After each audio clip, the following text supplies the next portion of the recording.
செவ்வாய்க்கிழமையில முருகருக்கு காலையில வெற்றிலை தீபம் போடுறத மிஸ் பண்ணிட்டேன் அப்படின்னா, கண்டிப்பா மதியமோ, இல்லன்னா வந்து பார்த்தீங்கன்னா, நைட்டோ என்னால போட முடியறதே கிடையாது.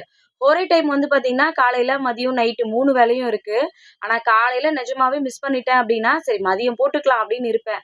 ஏதாவது சில தடங்கல் வந்து வந்துகிட்டே இருக்கும். சரி நைட்டு போட்டுக்கலான்னு பார்த்தா, அன்னைக்கு டே ஃபுல்லாவே வெற்றிலை தீபம் என்னால போடவே முடியாது. அதனால என்ன வேலை இருந்துச்சு அப்படின்னாலும், காலையில 6 டூ 7 ஹோரை டைம்ல வந்து பார்த்தீங்கன்னா, முருகருக்கு வெற்றிலை தீபம் வந்து போட்டுருவேன்.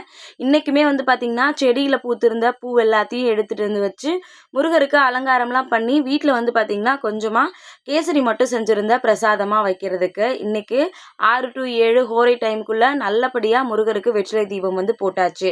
இன்னைக்கு யாரெல்லாம் நீங்க வெற்றிலை தீபம் போட்டீங்க அப்படின்றத மறக்காம கமெண்ட்ல வந்து சொல்லுங்க. நான் காலையில தான் ரெகுலரா வெற்றிலை தீபம் போடுறேன். நீங்க காலையிலயா? இல்ல மதியமா? நைட்டா? அப்படின்றதையும் மறக்காம கமெண்ட்ல வந்து சொல்லுங்க. Thank you.